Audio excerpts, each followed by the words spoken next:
একটা ইনিংসে 60টা ছক্কা, বাংলাদেশিদের 6 মারার অভ্যাস নাই, সেই দিনগুলো বোধ করি এখন পুরনো হয়ে গেছে। যেখানে ওয়ানডে ক্রিকেটে একটা ইনিংসে 60টা ছক্কা, তানজিদ তামিমের এই ছয়গুলো অবশ্যই স্বস্তির। মিরপুরে কোনো বাংলাদেশি ব্যাটারের ওয়ানডেতে সবচেয়ে বেশি ছক্কার নতুন রেকর্ড, পাকিস্তানের বিপক্ষেও কোনো বাংলাদেশির সর্বোচ্চ 6-এর নতুন রেকর্ড। মাহফুজুল আলম, ছক্কা তো মারা শিখে গেছে বাংলাদেশের ব্যাটাররা, যদিও অনেকেই বলবে একটা ইনিংস দেখে এত প্রশংসা। একটা ইনিংসে যদি ভালো করে তাহলে সেটা প্রশংসা করতে হবে, খারাপ করলে সেটারও সমালোচনা করতে হবে। শুধু সমালোচনা, যেখানে খারাপ সেখানে সমালোচনাটা অবশ্যই থাকবে, আর যেখানে ভালো সেখানে প্রশংসা করা যাবে না এমন কোনো কথা নেই। যারা ইন্টারন্যাশনাল ক্রিকেট খেলছেন দে আর ম্যাচিউরড ইনাফ, তারা খুব ভালো মতো জানেন যে এই সমালোচনা এবং প্রশংসা এই সব কিছুতে গা না ভাসিয়ে কীভাবে নিজেকে ম্যানেজ করে উইথ হাই ম্যাচিউরিটি ইন্টারন্যাশনাল ক্রিকেটে টিকে থাকতে হয়। এই টিকে থাকার লড়াইটা সম্ভবত বাংলাদেশি ব্যাটাররা তারা অনেক ভালো শিখে গেছেন, কারণ তারা অনেক কিছুর ভেতর দিয়ে যান। সেই জায়গা থেকে যদি আমরা বের হয়ে আসি তাহলে he has done really tremendous. Colour expert dark sap এবং মাইল্ড অন হ্যান্ডস টেকনোলজি সমৃদ্ধ অরিক্স অ্যাডভান্স ডিটারজেন্ট পাউডার আপনার লন্ড্রি এক্সপার্ট। আপনি তার শুরুটা যদি চিন্তা করেন তাহলে শুরুর দিকে তিনি তিনি যেরকম আশা জাগানি একটা ব্যাপার নিয়ে ইন্টারন্যাশনাল ক্রিকেটে তার আবির্ভাব হয়েছিল। আমার পুনের সেই ইনিংসটার কথা এখনও মনে আছে, ইন্ডিয়ার বিপক্ষে 51 রানের একটা ইনিংস, সেরকম মঞ্চে এবং যেভাবে তাকে ওয়ার্ল্ড কাপে নেওয়া হয়েছিল। সো ওভারঅল সব কিছু প্রেশার সামলেই ইন্ডিয়ার বিপক্ষে পুনের সেই 51 রানের ইনিংসটার পর মনে হয়েছিল বাংলাদেশের ক্রিকেটে আরেকটা ধূমকেতুর আবির্ভাব, এবং তিনি একটা সময় গিয়ে রাজ করবেন, ব্যাট হাতে প্রতিপক্ষকে শাসাবেন। সেটাই হচ্ছে, সেটাই হবে এমনটা আশা করেছিল বাংলাদেশের সমর্থকরা। সবচেয়ে বড় ব্যাপার কি, তামিম ইকবাল যে ধরনের ক্রিকেটটা দিয়ে আসলে বা ব্র্যান্ড অফ ক্রিকেটটা তিনি খেলছিলেন বাংলাদেশের টপ অর্ডারে, এরকম একজন খুনে ব্যাটারের পর আরেকজন ব্যাটারের অপেক্ষায় ছিল বাংলাদেশ, এবং সেটা যে আবার একই নামের আরেক তামিমের আবির্ভাব হবে সেটা হয়তো অনেকে ভাবেনি। বাট এই তামিম, তানজিদ তামিম যেভাবে তিনি শুরু করছেন, ফিয়ারলেস ক্রিকেট তিনি খেলছেন। ওডিআইতে আপনার স্ট্রাইক রেট যখন 100-র উপরে রাখবেন, 4-এর চেয়ে ছক্কা বেশি মারবেন, পাকিস্তানের মতো বোলিং অ্যাটাকের এগেনস্টে আপনি ভালো খেলবেন, it means you have something. এটাকে লালন করতে হবে, এটাকে আরও বড় করতে হবে। না, একদমই। আমি বিশেষ করে যদিও আপনার কথার সঙ্গে একটু অ্যাড করতে চাই, একটু দ্বিমত খানিকটা।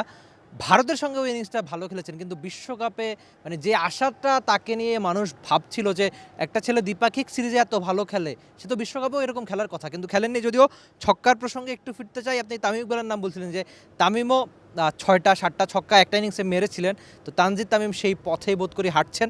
যদিও বাংলাদেশিদের মধ্যে একটা ইনিংসে সবচেয়ে বেশি 6-এর রেকর্ড লিটন দাসের, জিম্বাবুয়ের সঙ্গে 8টা মেরেছিলেন তিনি, 170 পেরোনো একটা ইনিংস ছিল। কিন্তু এই যে দেখেন যে তানজিদ তামিম কিন্তু আজকে 150 বা 120ও করেন নাই, কিন্তু এর মধ্যেই 7টা 6 মেরেছেন। মানে ছক্কা মারার অভ্যাসটা, আগের বছরও টি-20তে ক্রিকেটে খুব সম্ভবত 70-এর বেশি 6 মেরেছিলেন। তো এই পরিসংখ্যানগুলো জানায় যে তানজিদ তামিম, পারভেজ হোসেন ইমন, তাওহিদ হৃদয়, আপনি যদি আরও কটা নাম অ্যাড করতে চান আর কি, তারা অন্তত ছক্কা মারাটা শিখেছে। এই অভ্যাসটা সামনে ধরে রাখাটা কতটা ইম্পর্টেন্ট? অনেক ইম্পর্টেন্ট। আপনি যেটা বলছিলেন ওয়ার্ল্ড কাপের যে ইস্যুটা, ওয়ার্ল্ড কাপে সিনারিওটা একটু ডিফারেন্ট ছিল। সে সময় একটা ইভেন্টফুল ওয়ার্ল্ড কাপ ছিল বাংলাদেশে। অন দ্য ফিল্ডের চেয়ে অফ দ্য ফিল্ডের অনেকগুলো ইস্যু নিয়ে কিন্তু দল একটু প্রেশারে ছিল, এবং দলের ভেতরে অনেক ঘটনা সে সময় ঘটেছে যেটা পরবর্তীতে সামনে এসছে।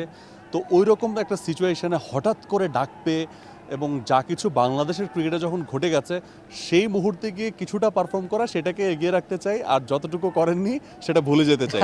এবং এই মুহূর্তে যেটা করছেন সেটাকেই আমরা বাহবা দিব।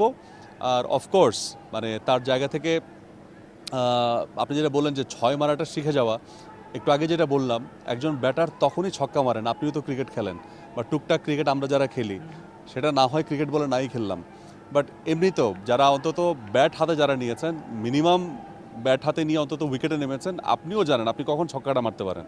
যখন আপনি খুবই কনফিডেন্ট থাকেন এবং আপনার ক্রিকেটটা যখন খুব সলিড থাকে, তখনই আপনি কিন্তু চেষ্টা করেন। সো ওই জায়গা থেকে তানজিদ তামিমের ইন্টারন্যাশনাল লেভেলে যে কনফিডেন্সটা তিনি গেইন করেছেন, আমার কাছে মনে হয় রিসেন্ট ডোমেস্টিকের কিছুটা রিফ্লেকশন আমরা এখানে দেখতে পাচ্ছি।